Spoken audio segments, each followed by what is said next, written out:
Assalamualaikum warahmatullahi wabarakatuh. Waalaikumsalam warahmatullahi wabarakatuh. Bu Aima sehat? Alhamdulillah Bu. Sehat ya, hari ini alhamdulillah kita diberikan kesehatan dan kesempatan untuk bisa melaksanakan observasi. Hari ini juga kita akan melaksanakan praobservasi ya Ibu ya. Nah, sebelum ke pelaksanaan supervisi, saya akan bertanya dulu kepada Ibu, kapan dan waktunya yang akan dilaksanakan pembelajaran di kelas tersebut? Untuk waktunya hari Jumat di tanggal 4 Oktober. Kebetulan ada jadwal di kelas 10. Berarti sepakat ya untuk pembelajaran itu dilaksanakan hari Jumat? Iya. Tanggal 4 Oktober. Ya, Dan tentunya di kelas berapa Ibu? Di kelas 10 MP. Di kelas 10 MP. Baik gitu ya. Nah, kompetensi dasar yang akan disampaikan nanti di pembelajaran tersebut. Kompetensi dasarnya di sini materinya itu tentang penelitian sejarah. Ya, jadi materinya itu penelitian sejarah. Nah, kemudian untuk tujuan pembelajarannya mungkin ini bisa dijelaskan seperti apa? Untuk tujuan pembelajarannya agar peserta didik di sini mampu memahami tahapan-tahapan dalam melakukan penelitiannya. Terus peserta didik juga dapat mempresentasikannya hasil dari penelitian mereka. Baik Ibu. Nah, itu tujuan pembelajarannya ya Ibu. Nah, untuk metode pembelajarannya yang akan Ibu pakai dalam pembelajaran Ibu nanti seperti apa? Metodenya itu kan ada sebuah produknya ya, ada produknya berupa makalah. Jadi metodenya itu PJBL. Baik, berarti metode yang akan Ibu pakai itu adalah PJBL ya. Kemudian selanjutnya untuk alat dan bahan yang akan Ibu persiapkan nanti di pembelajaran apa saja? Ya, untuk alat dan bahannya tentu saja harus ada laptop, jadi untuk alat dan bahan itu ada infocus serta laptop juga. ya, terus ada itu handphone, ada kuota.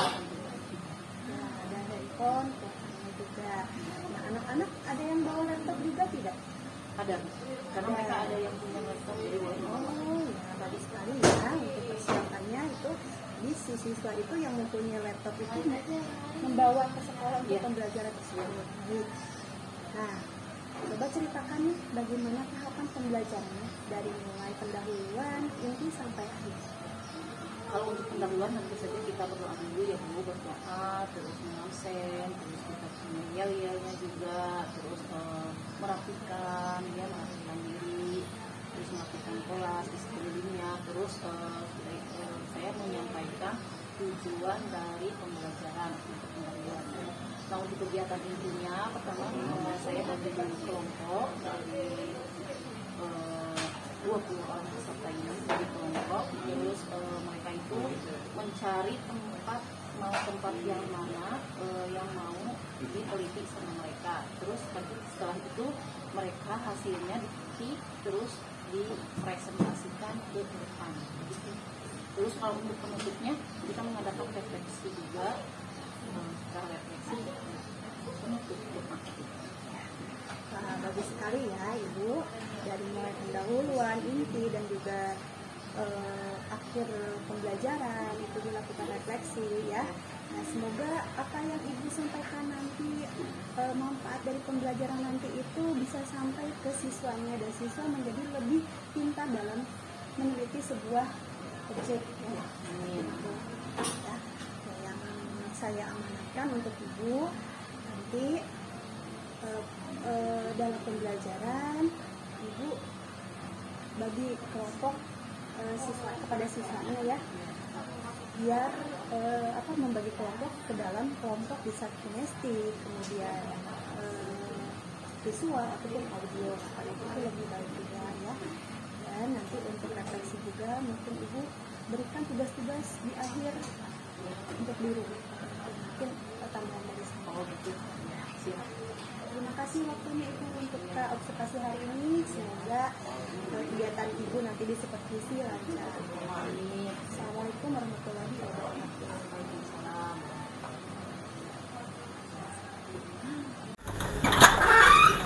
Assalamualaikum.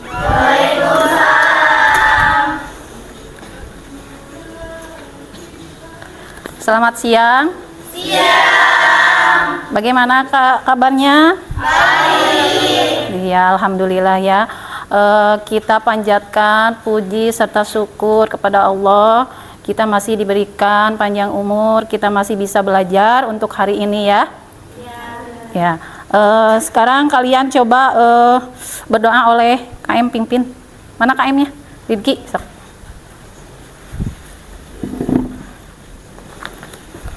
Kita belajar, marilah kita berdoa terlebih dahulu. Berdoa dalam hati, mulai.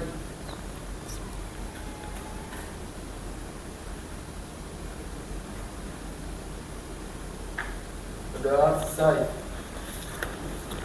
Sikap berdiri, Assalamualaikum.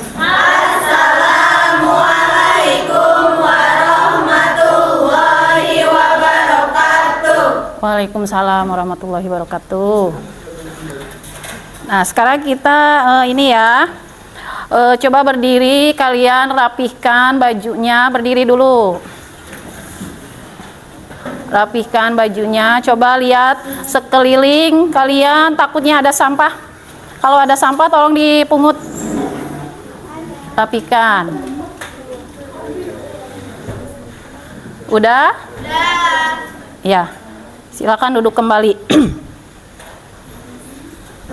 Ibu sekarang mau mengabsen ya.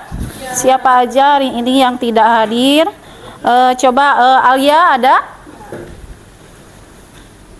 Anissa? Hadir. Citra? Hadir. Cucu Rohmawati? Epa? Hadir. Ina? Hadir. Karna?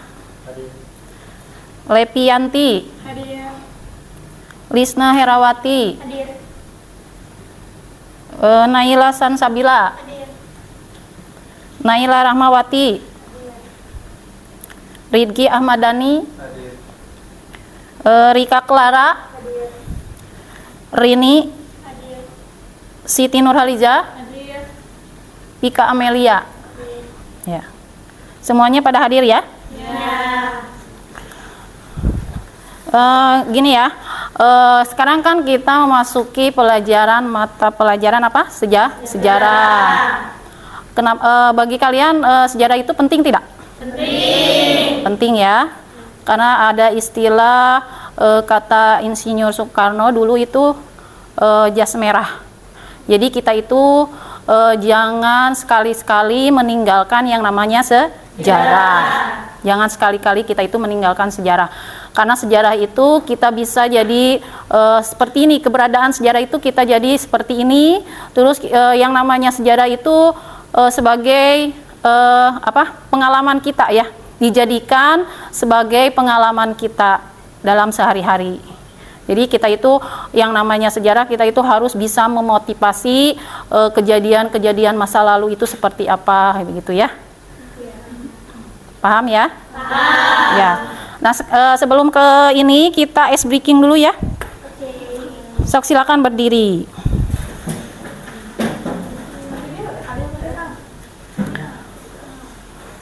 Ice breaking.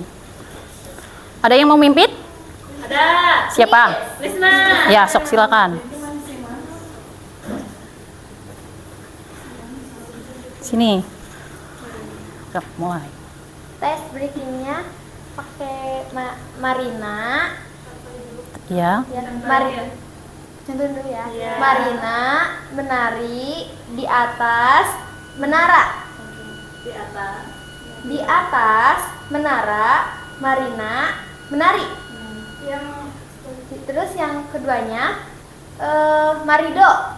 Jadi Marinanya diganti sama Marido. Iya, yang udah Marina langsung ke Marido. Marido gini. Ya, bedanya itu aja. Ya, bedanya itu aja. Marido menari di atas menara. Di atas menara Marido menari. Nah, begitu ya. Udah mulai. Fokus. Siap? Siap. 1, 2, 3, mulai.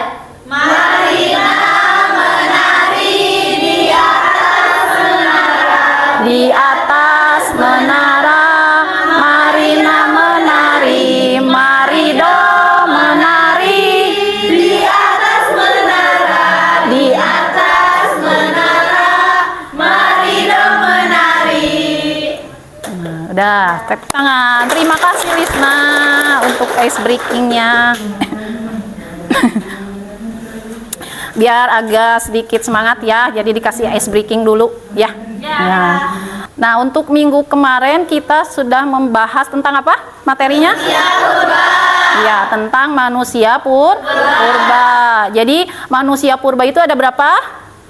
Ada tiga ya, ada 3 jenis manusia purba. Yang pertama apa?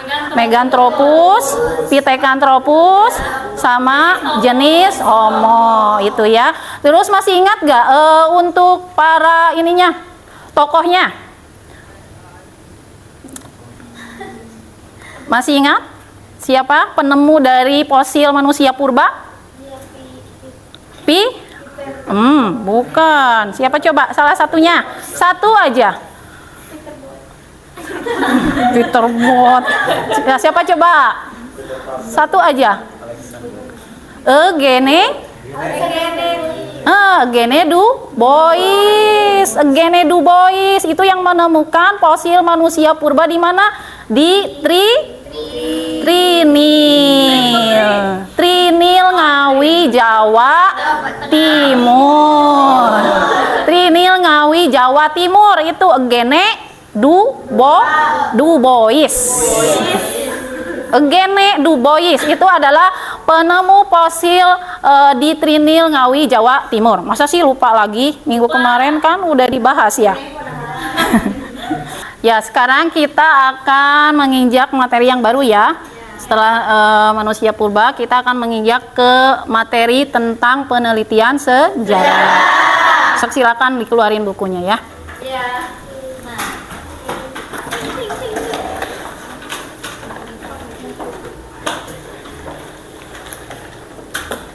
Nah, dalam materi penelitian sejarah ini ada beberapa tujuan pembelajaran yang harus kalian capai ya. Di antaranya peserta didik memahami tahapan-tahapan dalam penelitian sejarah. Terus peserta didik dapat menyimpulkan pada artikel yang sudah dibaca nanti ya, sudah disediain sama ibu. Terus peserta didik menyajikan dalam bentuk penulisan historiografi. Terus peserta didik dapat mempresentasikan hasil penelitiannya. Nah, ini untuk penelitian sejarah ini kita pakai model PJBL. PJBL itu apa?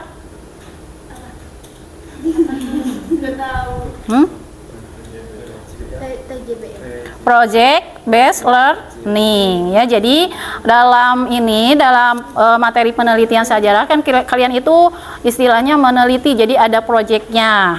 Ada proyeknya itu mau berbentuk video atau mau berbentuk makalah. Yang penting ada proyeknya begitu ya. Apa keunggulannya? Kalau di sini yang namanya project based learning itu salah satunya model pembelajaran yang mungkin bisa menjadikan motivasi kalian dalam belajar ya. Terus bisa juga kalian itu berpikir kritis nanti dalam presentasi hasil kalian penelitian seperti itu ya. Nah di sini sekarang ibu akan menjelaskan atau ini dulu ya, menjelaskan materi tentang penelitian sejarah. Nah, di sini ada metode dalam melakukan penelitian sejarah. Jadi ada 4 tahap. Yang pertama itu heuristik, yang kedua itu kritik dan verifikasi, yang ketiga itu adalah interpretasi, dan yang keempat adalah historiografi. Historiografi itu adalah penulisan sejarah.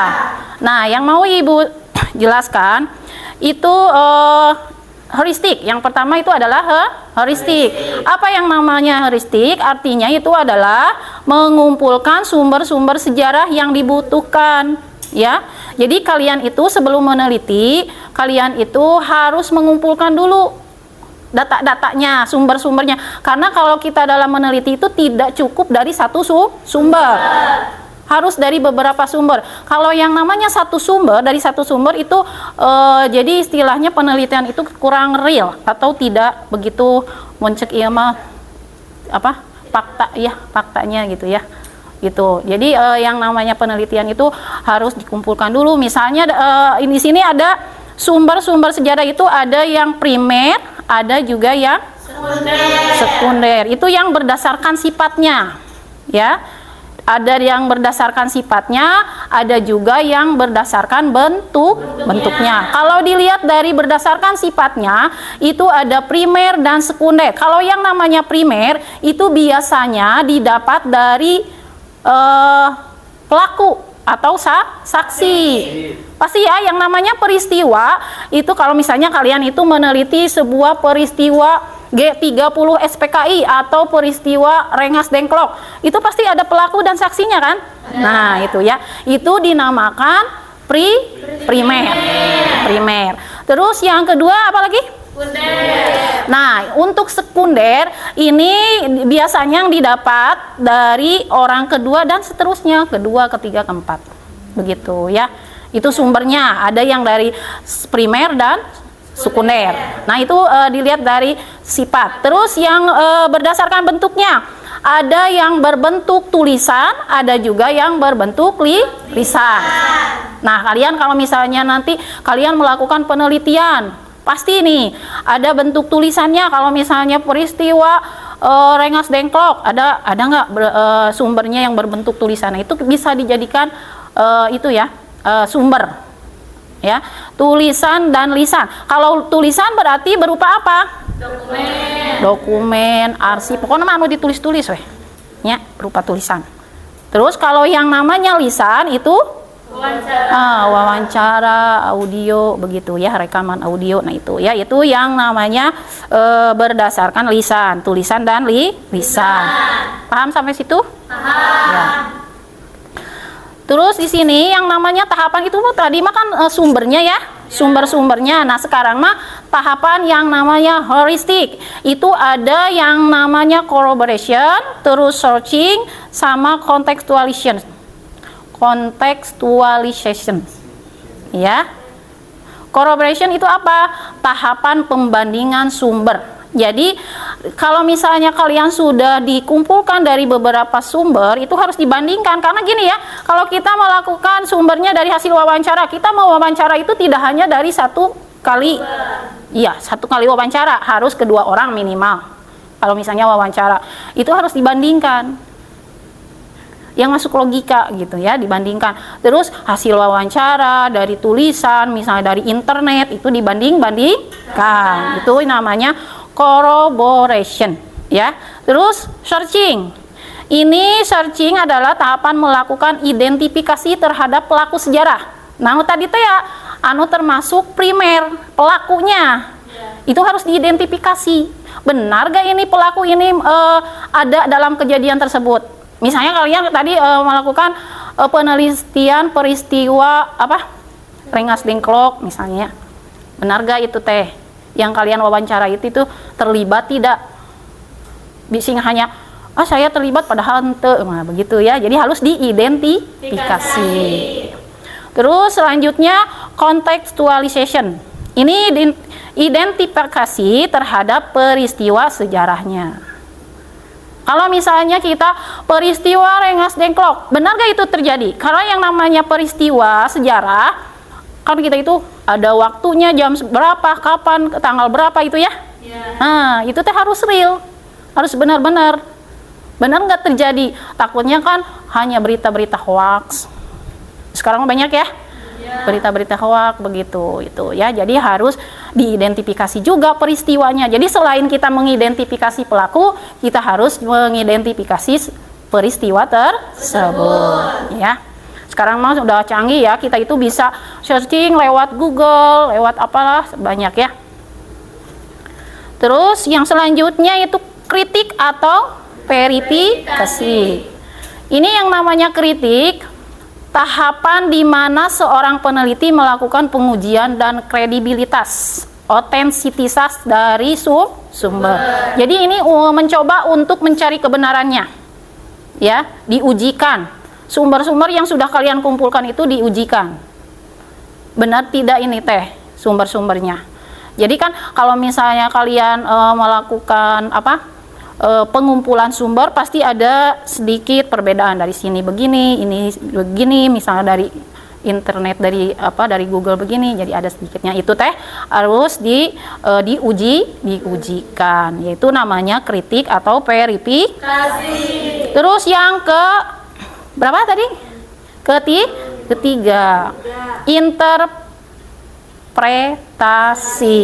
Ini menafsirkan dan memahami makna keterkaitan dari sumber-sumber sejarah yang telah diverifikasi.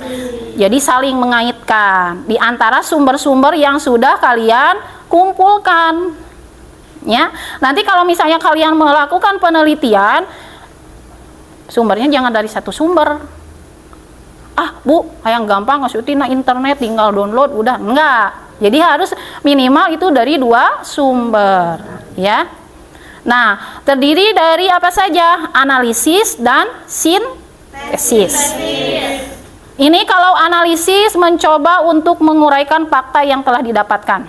Diuraikan dari semua sumber yang sudah kalian dapat itu diuraikan. Tulis, diuraikan, lamun dina laptop mah diketik begitu ya. Terus sintesis itu menyatukan fakta-faktanya. Jadi disatukan dari beberapa sumber yang sudah kalian kumpulkan, ya. Terus historiografi yang terakhir. Itu tahapan kita dalam melakukan penelitian. Historiografi. Ini tahapan penulisan kembali sejarah, ya. Jadi ini mah sudah siap mau dipublikasikan.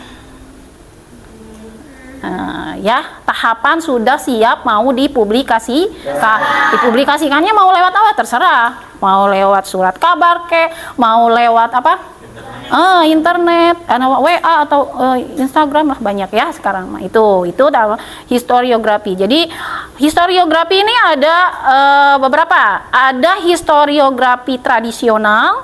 Kalau untuk historiografi tradisional ini tulisan sejarahnya itu dari masa kerajaan Hindu-Buddha sampai kerajaan Islam. Kenapa? Karena cirinya ini kan di sini ya. Ini bersifat istana sentris, terus bersifat subjektivitas tinggi. Jadi yang menuliskannya itu adalah dari raja. Yang menuliskannya itu raja. Jadi dari lingkungan kerajaan. Kerajaan misalnya dari kerajaan yang bercorak Hindu-Buddha, contohnya apa? Mataram.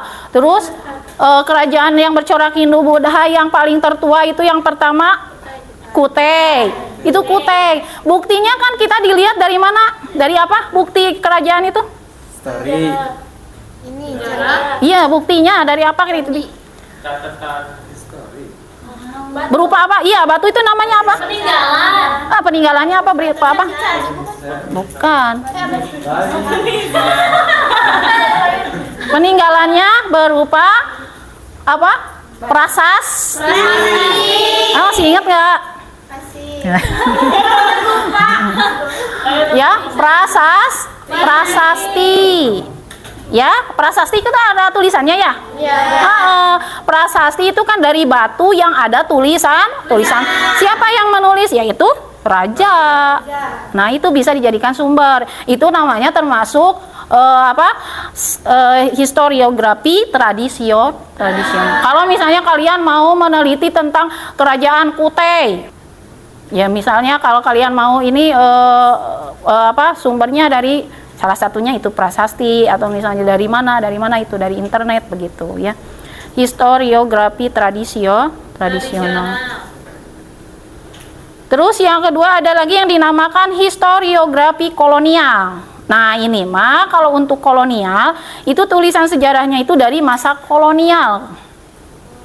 kolonialisme itu biasanya ditulis oleh bangsa Eropa. Eropa. Misalnya kalian mau meneliti tentang Perang Dunia I, Ada. misalnya apa tentang jatuhnya Konstantinopel, ya jatuhnya Konstantinopel itu kan bisa ya, soalnya kan gitu diteliti dulu sebelumnya ya, karena yang menulisnya itu adalah ahli sejarawan dari Eropa, makanya disebutnya historiografi kolonial. Terus yang selanjutnya itu historiografi nasional, yaitu ya yang ditulis setelah proklamasi kemerdekaan. Ini mah ciri-cirinya bersifat Indonesia sentris. Contohnya buku yang ditulis Muhammad Yamin. Ini mah berarti sejarawan yang menulisnya itu orang Indonesia. Sejarawan orang Indonesia, sejarawan Indonesia. Itu termasuk historiografi nasional.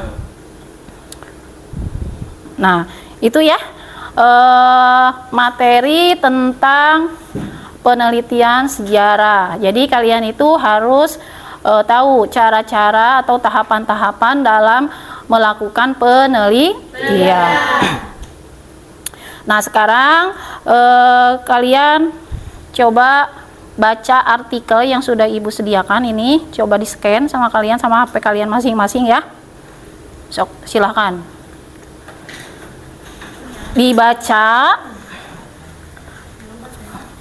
Dibaca ya, ini scan-nya, barcode-nya. Sini.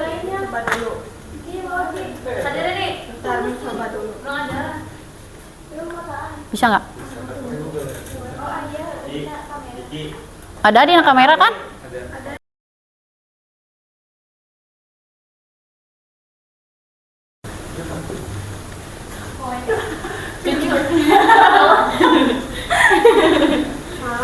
Nah, udah ada.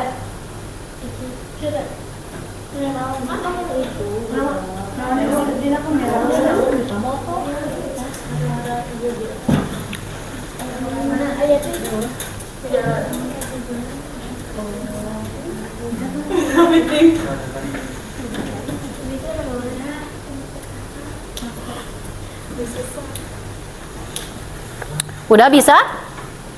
Sok, dibaca ya. Ditelaah, dipahami, kalian baca artikel yang sudah kalian scan. Sok.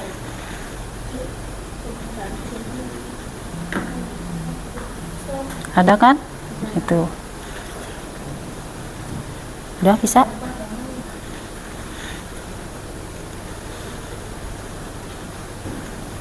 Iya.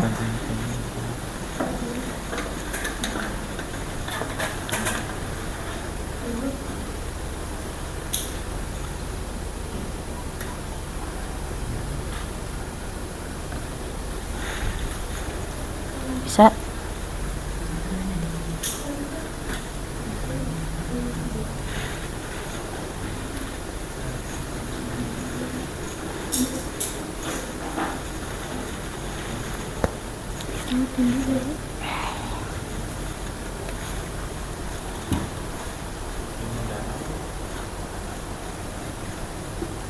Sok dibaca.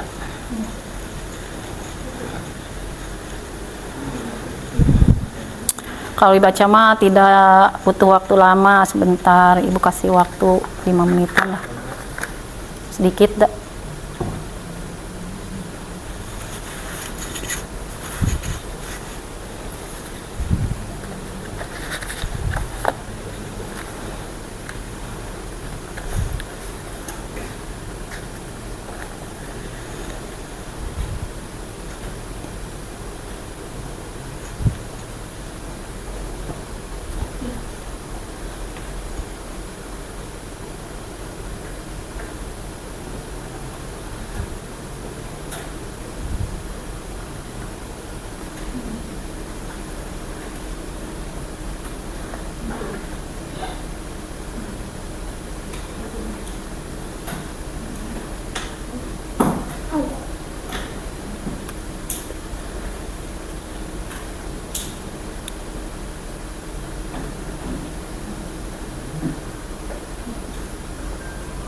Udah bacanya? Udah. Ya. Kalau sudah selesai, mungkin ada yang ditanyakan dari hasil kalian baca tentang artikel yang sudah kalian baca. Ada? Bisa Ibu. Ya? Ibu, kenapa manusia bisa dikatakan sumber sejarah?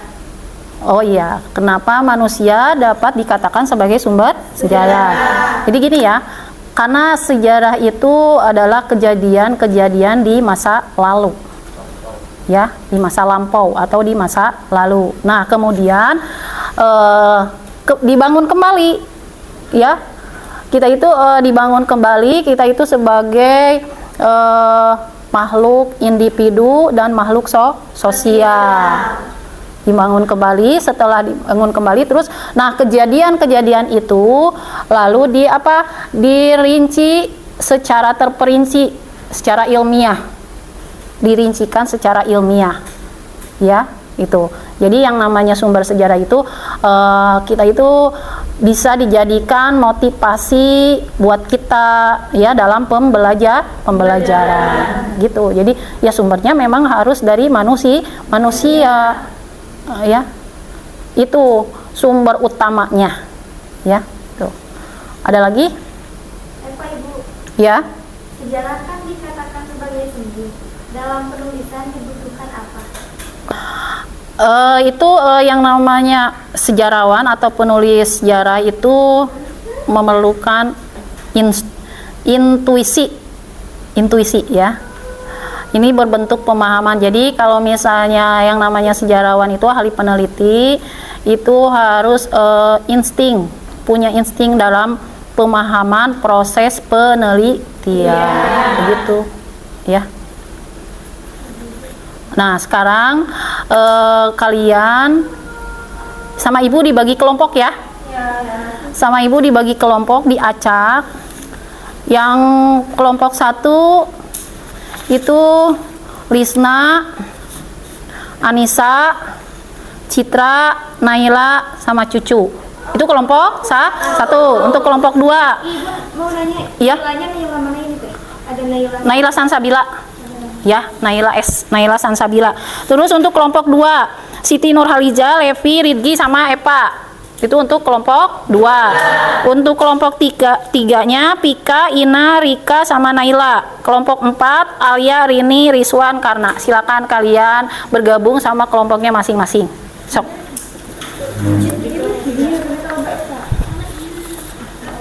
Sok. Sejajar gimana? Bisa lebih lama. Disatuin mejanya. Jangan disatuin. Sok, cepetan. Jangan sih di ini nggak geser. Ke bawah. Baik. Langsung gitu. Kita jawab. Kenapa?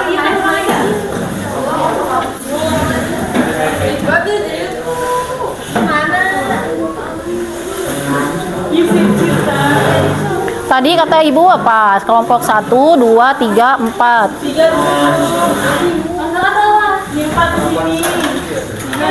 Presentasikan hasil penelitian Gunung Cupu. Disclaimer dulu,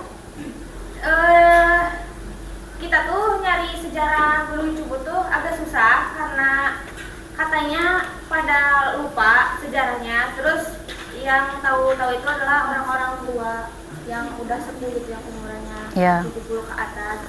Cuman udah pada nggak ada gitu. Jadi kita nyarinya, kebetulan si ibu yang di depan sekolah ternyata tahu. Terus si ternyata ibunya itu orang Cianting, jadi dia tahu ceritanya walaupun dia nggak tahu terlalu banyak detail, tapi dia tahu sedikit-sedikit. Ini videonya.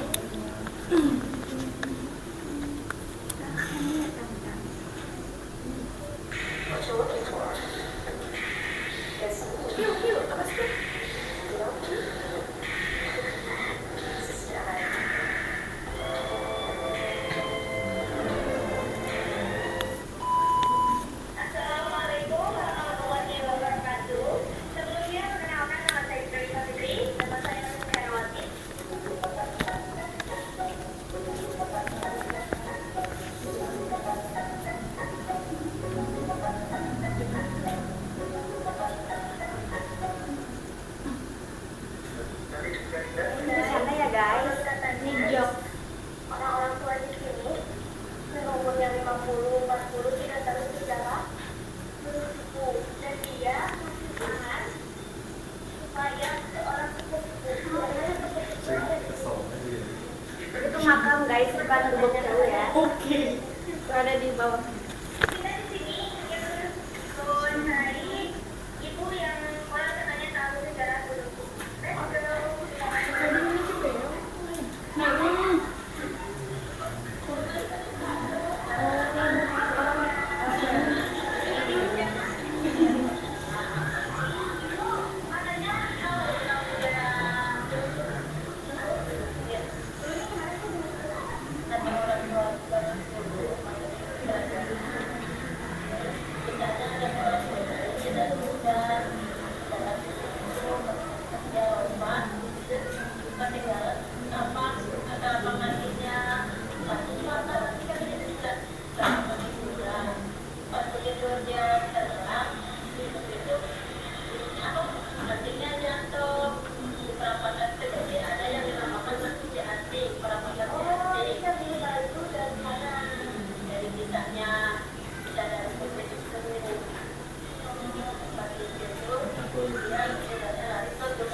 Dari Pleret jalan ke arah Gunung Cupu. Ini di mana titik cincin putri terjatuh? Salah ya. Cincin. Harusnya anting. Salah penyebutan. Kirain teh cupu teh. Ya itu. Cincin. Ah ya. Dah. Itu cerita Gunung Cupu. Udah ada yang ngerti? Udah. Ada yang mau ditanyakan? Ada. Apa? Kalau misalnya ada rasa penasaran tentang Gunung Cupu, kalian tahu kan Gunung Cupu? Tahu. Nah itu, sok. Boleh ditanyakan nih, ada teman-temannya yang sudah meneliti. Ya, sok. Perkenalkan, saya perwakilan dari kelompok 3. Nama saya Ina Rismayanti. Mohon izin bertanya, katanya di batu sana ada duyung, apakah benar? Izin menjawab. Katanya ini mah ya, tapi nggak tahu adanya atau enggak. Tapi ada orang tua yang pernah bilang katanya ada di dalam batu yang di tengah-tengahnya gitu di atas. Katanya di situ tuh ada pintu tapi nggak ada nggak sih? Pintu apa? Mitos Mitosnya katanya. Soalnya kita belum pernah ke sana gitu. Pas dilihat ternyata ada duyung, bukan duyung sih, kayak ikan, kayak duyung nggak itu? Duyung. Katanya mah itu teh sebenarnya manusia tadinya, cuman ke sana terus ngelakuin hal yang nggak baik. Jadi dikutuk jadi duyung. Oh, Terus di dalam batu itu teh air sebenarnya ada. katanya. Iya, menurut cerita mitosnya. Ya. Jadi di situ teh ada duyungnya di dalam batu tersebut teh. Itu menurut cerita dari orang-orang sekitar mungkin ya. Itu Sampai sekarang juga kalau ada yang pacaran ke sana, Mm-mm. orangnya langsung putus. Oh, itu. Banyak terjadi yang kayak gitu. Iya. Jadi kalau misalnya kalian punya jodoh, udah punya jodoh, jangan ke situ, nanti ketakut putus gitu. Jangan muncak ke sana, pokoknya mau kena. Siapa lagi? Ada lagi? Saya Ya. perkenalkan, saya perwakilan dari kelompok 2. Ingin bertanya, kenapa Cianting disebut Cianting? Apakah memang ada sejarahnya atau tidak?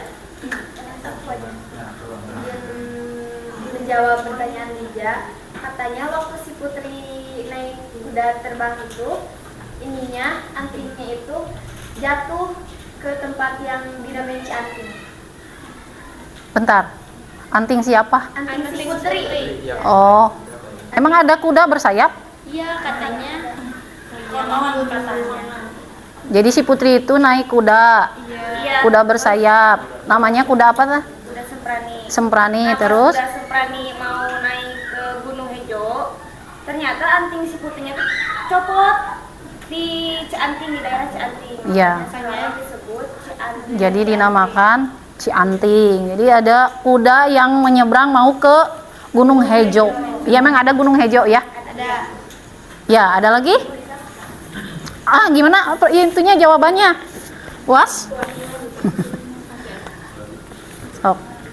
Perkenal, Assalamualaikum warahmatullahi wabarakatuh. Waalaikumsalam warahmatullahi wabarakatuh. Sebelumnya izin bertanya, saya perwakilan dari kelompok 4. Kalau boleh bertanya itu ketinggian Gunung Cepu berapa meter? Oke, Ketinggiannya. izin menjawab dari pertanyaan karena kalau ketinggian dari atas permukaan, kalau dilihat dari permukaan laut, tingginya sekitaran 333 meter. Tapi kalau di ketinggian tebing tingginya 150 meter. Itu katanya 150 km itu untuk ketinggian tebingnya. Ya. Ada lagi nggak? Udah? Ya.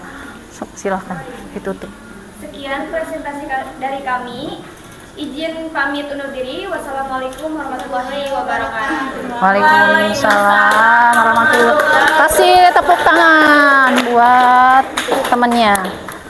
Terima kasih. Nah, selanjutnya kelompok 2. Silahkan ke depan.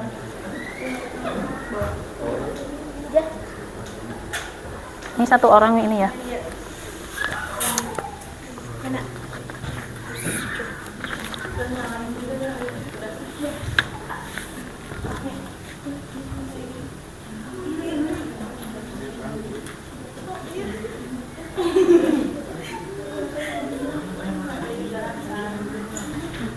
Assalamualaikum warahmatullahi wabarakatuh. Waalaikumsalam warahmatullahi wabarakatuh. Sebelumnya izin memperkenalkan kami dari kelompok 2. Nama saya Rifki Ahmadani.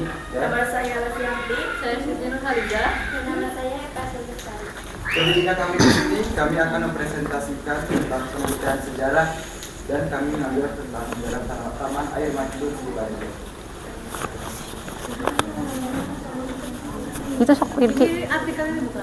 Ya, dibuka. Iki sok. Kelompok 2. Sama Iki dibuka kelompok 2. Tinggal diklik. Sok dijelaskan.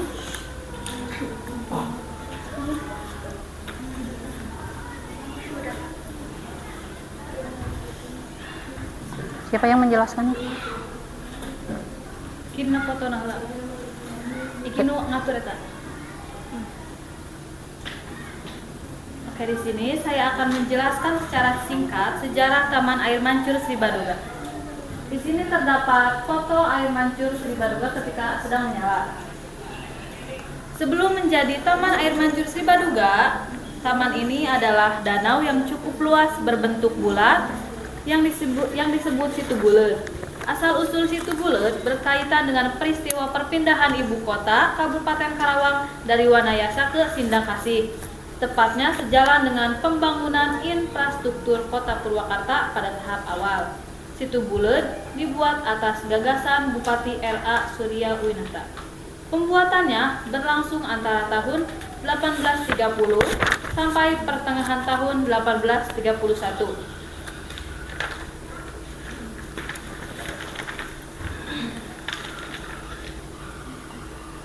Situ Buleud dibuat dengan 2 tujuan dan kegunaan. Pertama, sebagai sumber air bagi kepentingan pemerintah dan masyarakat kota Purwakarta. Air dari Situ Buleud antara lain digunakan untuk keperluan ibadah dan kegiatan lain di Masjid Agung. Kedua, sebagai tempat rekreasi untuk kepentingan kegunaan atau tujuan kedua. Di tengah situ didirikan bangunan tradisional sejenis bangunan gazebo, bangunan tanpa dinding, sebagai tempat istirahat atau pesanggahan.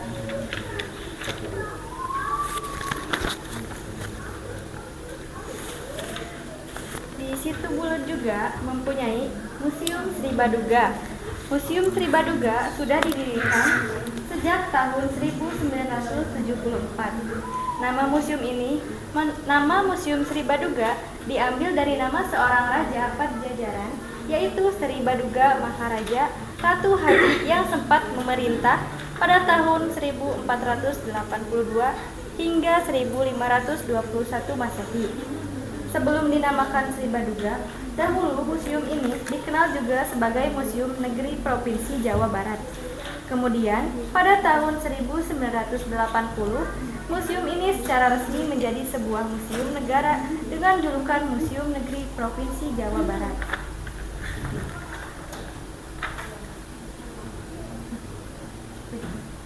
Peresmian tersebut dilakukan oleh Menteri Pendidikan dan Kebudayaan pada masa itu, yakni Dr. Daud Yusuf. Museum Sri Baduga menyimpan koleksi benda-benda mulai dari zaman prasejarah hingga zaman kolonial. Tidak hanya itu, museum ini juga menyimpan barang-barang berseni tinggi yang tidak ternilai. Barang seni itu berasal dari sumbangan para seniman maupun kolektor.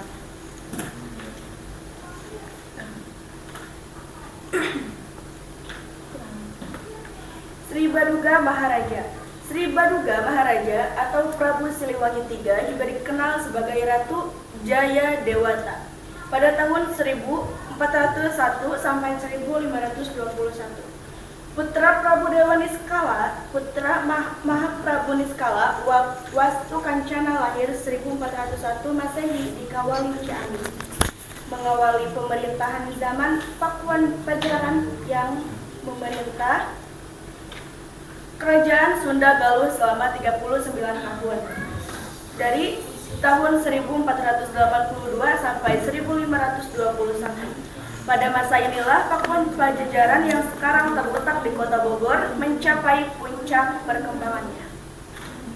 Udah.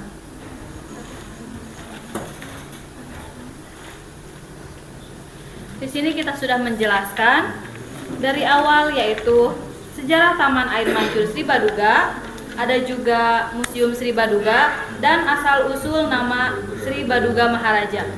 Apakah sampai sini ada yang ingin ditanyakan? Kelompok 1 dulu. Perkenalkan, nama saya Lisna Irawati. Saya ingin bertanya kenapa air mancur Sri Baduga disebut Situbondo? Sri Baduga itu ada di Situbondo.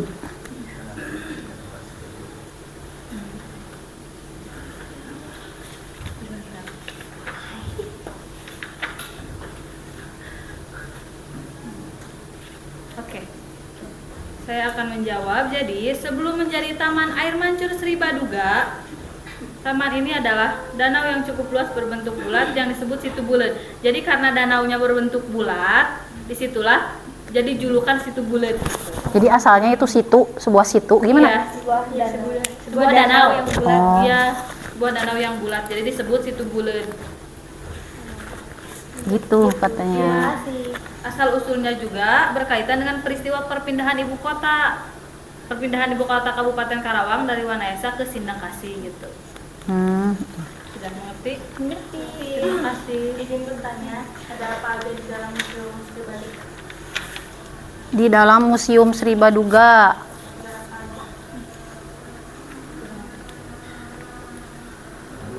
Seperti yang telah tadi kita bacakan, Oh iya. Jadi kan Kota Bandung teh sebagai kota pendidikan. Jadi banyak ya. Misalnya kita mau pilih-pilih universitas, di situ banyak di Bandung ya. Ya. Ada lagi? Assalamualaikum warahmatullahi wabarakatuh. Waalaikumsalam warahmatullahi wabarakatuh. Nama saya Anissa Febrianti, perwakilan dari kelompok 1. Izin bertanya, kenapa Bandung disebut Lautan Api? Bandung Lautan Api. Jawab, Bandung Lautan Api merupakan sebuah peristiwa bersejarah yang terjadi usai proklamasi kemerdekaan di Indonesia pada 24 Maret 1946. Bandung Selatan dibumi hanguskan oleh para pejuang karena alasan Hangusan. Peristiwa tersebut pun diabadikan dengan monumen Bandung Lautan Api. Ya, terjadi peristiwa sejarah ya tentang pembumi hangusan gitu ya. Ada lagi? Nggak ada? Apa Pika? Kapan terbentuknya Bandung? Ya. Izin menjawab, Kota Bandung diresmikan sebagai ibu kota baru Kabupaten Bandung dengan berseluruh tanggal 25 September 1910. Itu berdirinya, tahun berdirinya. Ada lagi nggak? Nggak ada? Udah, silakan. Kami tutup presentasi ini. Mohon maaf bila ada kesalahan kata. Kami izin pamit undur diri. Assalamualaikum warahmatullahi wabarakatuh. Waalaikumsalam. Beri tepuk tangan. Nah itu ya, itu presentasi yang terakhir kelompok 4 ya. Jadi Ibu mengucapkan banyak terima kasih karena kalian sudah mengerjakan apa yang sudah Ibu tugaskan ya, melakukan penelitian. Antara salah dan benar itu nggak apa-apa, masih dimaklum karena kita itu masih dalam tahap belajar. Nah, adapun kendala-kendala yang kalian alami selama penelitian kan ada langsung yang ke lokasi ya. Coba menurut kalian apa pengalaman yang sudah kalian alami selama dalam pembelajaran penelitian ini? Adakah yang menyenangkan atau gimana? Menyenangkan. Misalnya dari bisa sambil jalan-jalan. Terus jadi kalian juga mungkin tambah ilmu pengetahuan ya. Jadi tahu asal usul Bandung, terus air mancur Sri Baduga, terus tadi apa Gunung Cupu ya. Jadi tahu ya. Mungkin itu yang Ibu sampaikan. Terima kasih yang sebanyak-banyaknya karena kalian sudah mengerjakan dengan semaksimal mungkin. Adapun kekurangannya nanti kita bisa diperbaiki lagi untuk kedepannya. Nah, untuk materi selanjutnya yang akan datang nanti ini tentang jalur rempah ya, tentang jalur rempah. Udah. Sekarang kalian siap-siap untuk beres-beres. Selesai ya untuk presentasinya. Ya, silakan beres-beres. Kita nanti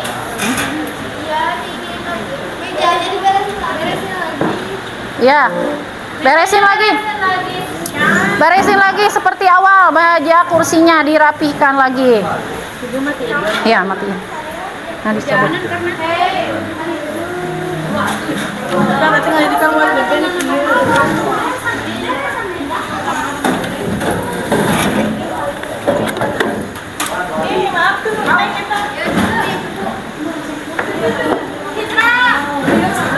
Matiin aja. Simpen dulu.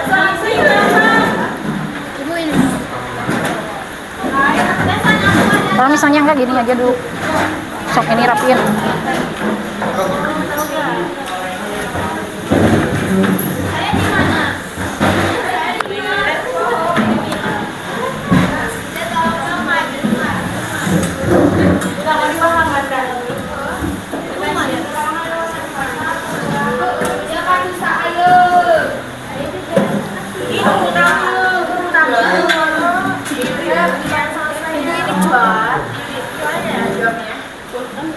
Coba, oh iya, hasil makalahnya sini kumpulin. Nih. Mana yang itu? Oh ini.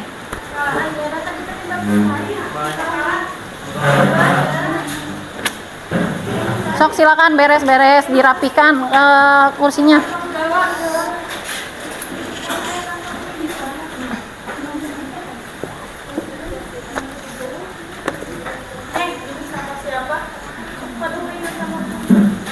Lurusin Pika itunya kursinya, mejanya.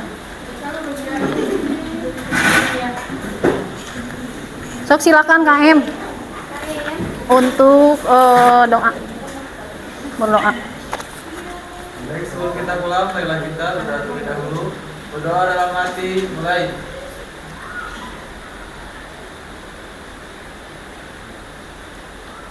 Berdoa selesai, sikap berdiri beri salam.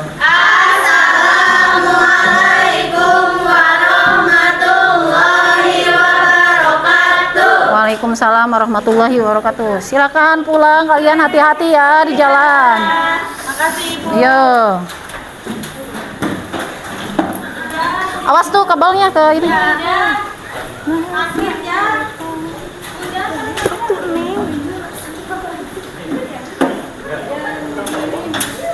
Makasih untuk semuanya ya. Oh. Ya, bawa.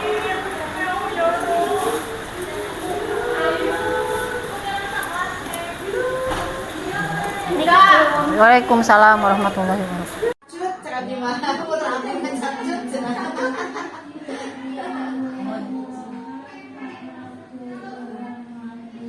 Assalamualaikum warahmatullahi wabarakatuh.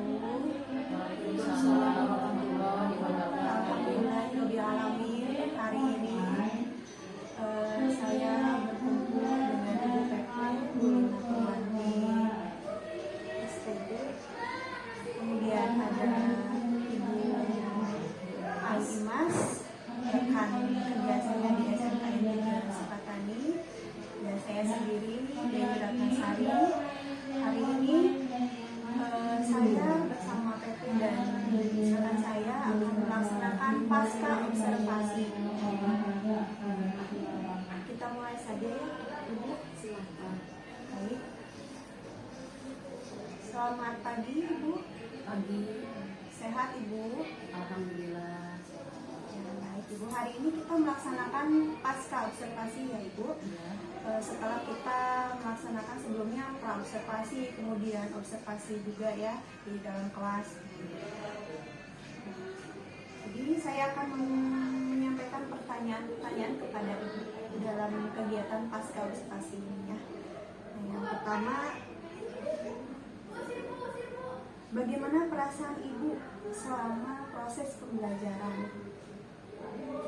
Apakah ada tantangan yang Ibu rasakan pada saat proses pembelajaran tersebut? Perasaan saya senang sama anak-anak. Untuk tantangan pasti ada ya, untuk tantangan karena kita itu menggunakan metode pembelajaran PJBL, itu pasti ada tantangan. Itu salah satunya mereka mengeluh dalam mencari informasi dari beberapa sumber, terutama sumber melalui wawancara.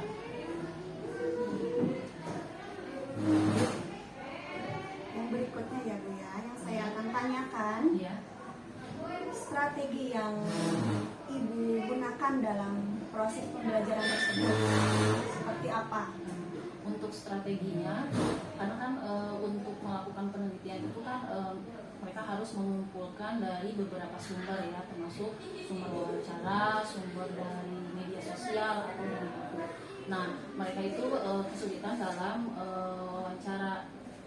Nah, pada saya ya udah nggak usah wawancara, udah aja berarti dari dua sumber, yaitu sumbernya dari internet sama dari buku atau dari koran atau majalah. Jadi Ibu itu menggunakan atau memanfaatkan internet di Iya. sekolah ya, seperti itu. Baik, saya lanjutkan.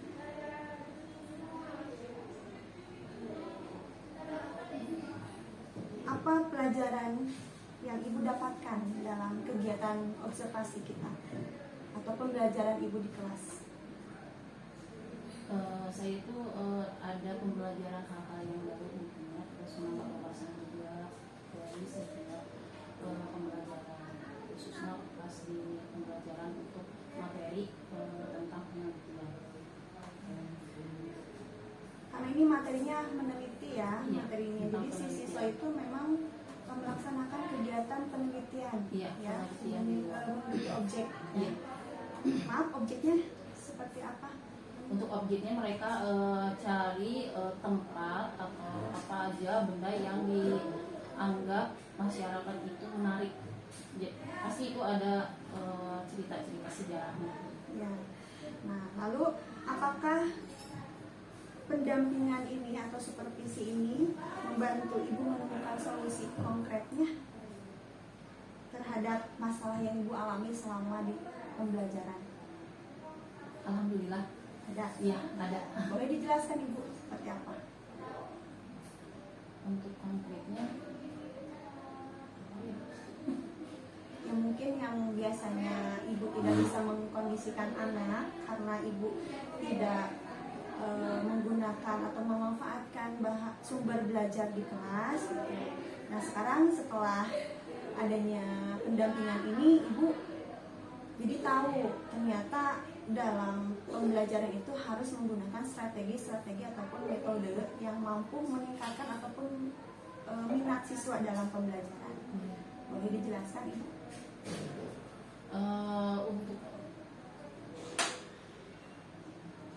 Untuk ilmunya siswa itu dalam apa sih?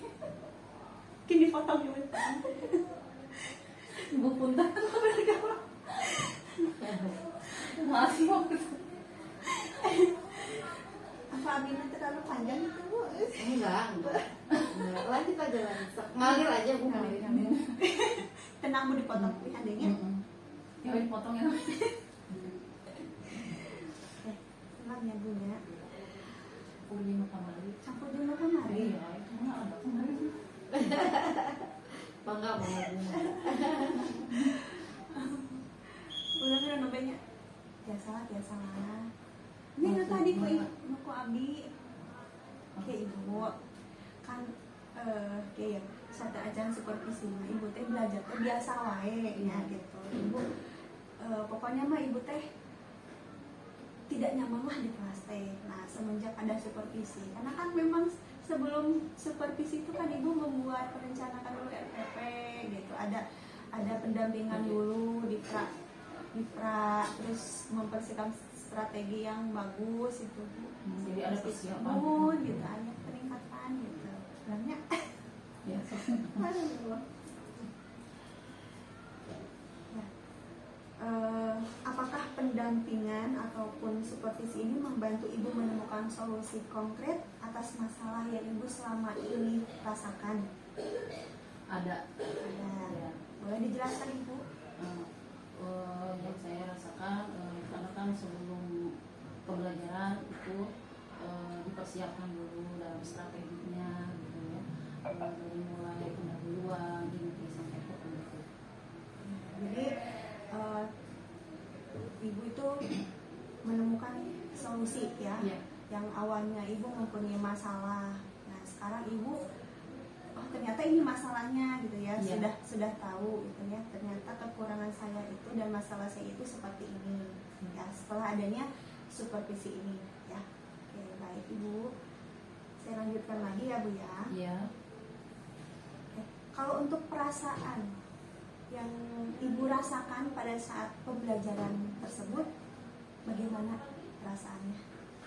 Untuk perasaan sih senang ya, bahagia melihat anak-anak antusias mau belajar dengan mencoba menggunakan metode ini. Jadi siswa memang berantusias. Iya, berantusias. Mau ya. Baik Bu, saya lanjutkan lagi. Bisa dijelaskan bagaimana perubahan yang terjadi pada siswa tersebut setelah melaksanakan pembelajaran itu? Oh, iya. Untuk perubahannya siswa itu menjadi mereka lebih mandiri. Lebih mandiri. Ya, lebih mandiri dalam memecahkan masalah, terus mereka bisa bercakap dengan warga sekitar di saat mereka melakukan penelitian. Jadi memang ada peningkatan ya, perubahan yang awalnya siswa tersebut itu tidak mandiri dan sekarang lebih mandiri ya melaksanakan tugas tersebut. Baik, saya lanjutkan lagi ya Bu ya. Untuk pertanyaan berikutnya, apakah komunikasi pada pembelajaran tersebut efektif? Efektif, Bu. Efektif. Iya, mereka selalu bertanya gitu. Ibu, bagaimana ini kan mereka itu proyeknya itu berupa sebuah makalah ya. Tapi sebelum di print mereka kan komunikasi dulu, mempertanyakan kepada saya, ini udah benar Bu, ini udah bisa di print belum? Ya. Baik. Selanjutnya ya Bu ya. Apakah cara saya coaching dalam kegiatan pendampingan ini seperti sini memotivasi ibu? Sangat memotivasi. Ya. Ya. Bisa dijelaskan? Jadi saya bisa tahu ya apa kekurangan dan mungkin kekurangan dalam saya melakukan pembelajaran. Gitu. Kemudian, apakah ibu merasa didengarkan ataupun dihargai selama kegiatan observasi ini? Iya tentu. Ya, tentu sangat dihargai. Nah, untuk rencana ibu setelah sesi ini selesai ke Iya. depannya bagaimana? Rencana ibu ke depannya? Untuk rencana ke depannya mungkin kalau untuk menggunakan metode PJBL ini kan waktunya memakan waktu ya, harus waktunya lama. Nanti saya akan mencoba untuk ada perubahan dalam metode, misalnya dengan menggunakan metode PJBL. Jadi ada perubahan metode Iya, yang iya. awalnya PJBL menjadi PBL. Ini di metode materi selanjutnya. Selanjutnya, apakah hasil dari supervisi ini akan ibu terapkan di pembelajaran berikutnya ataupun di supervisi nanti selanjutnya? Iya pasti. Pasti. Pasti akan saya terapkan dalam setiap pembelajaran. Baik Bu, mungkin pertanyaan dari saya di kegiatan pasca observasi ini selesai.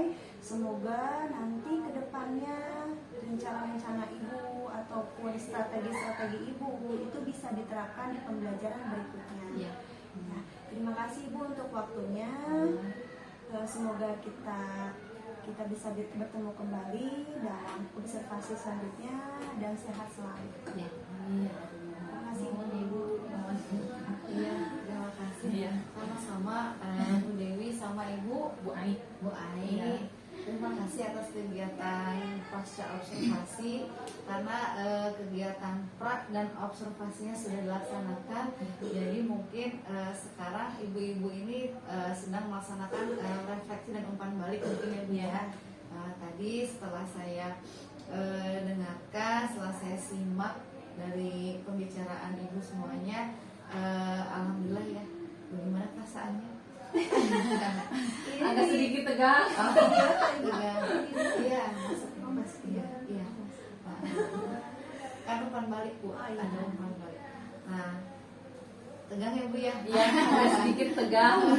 Tapi sebagai pengalaman sih banyak gitu, masukan-masukan dari Bu Dewi mungkin ya.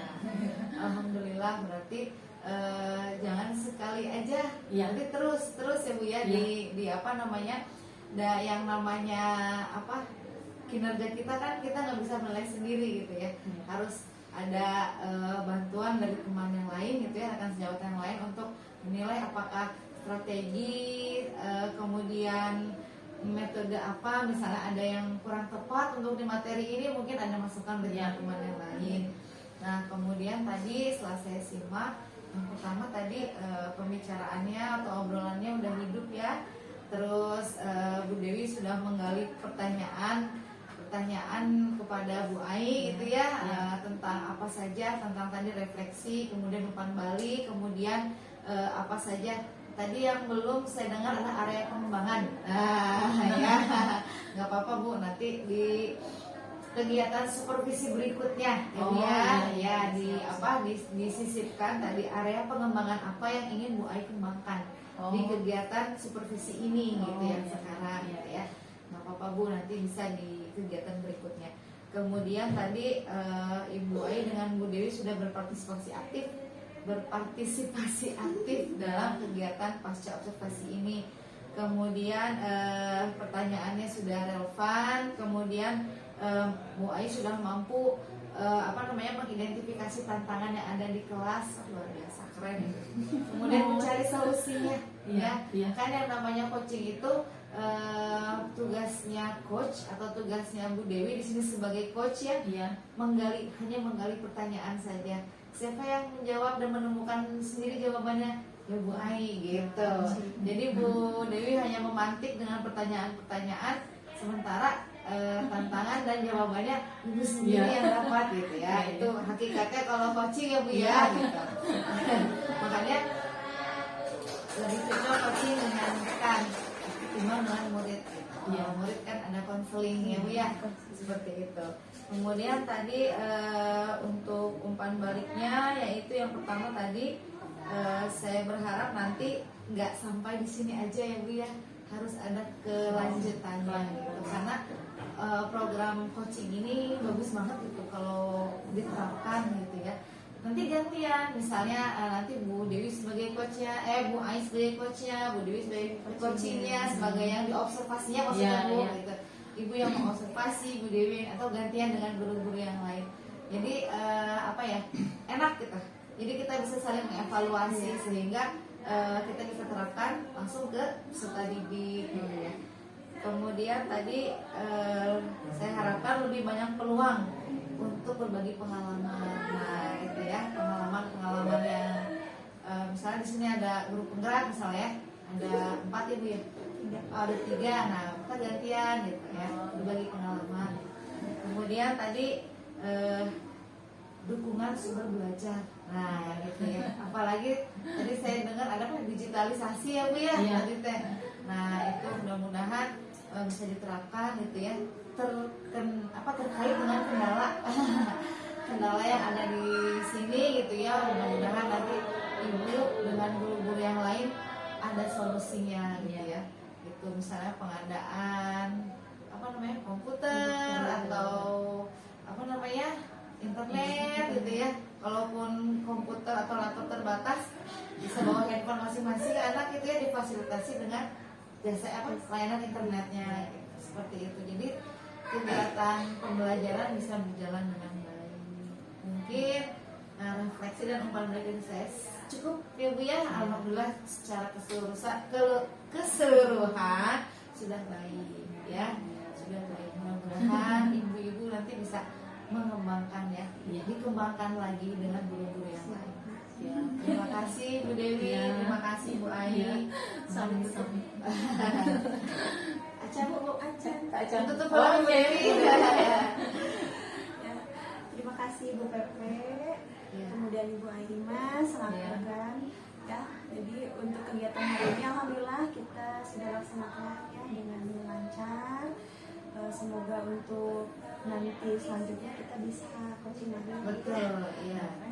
Agar kita bisa lebih meningkat pemahaman ataupun wawasan ya tentang pembelajaran ataupun tentang supervisi ini atau observasi ini ya. Demikian, assalamualaikum warahmatullahi wabarakatuh. Waalaikumsalam warahmatullahi wabarakatuh. Kalau tadi di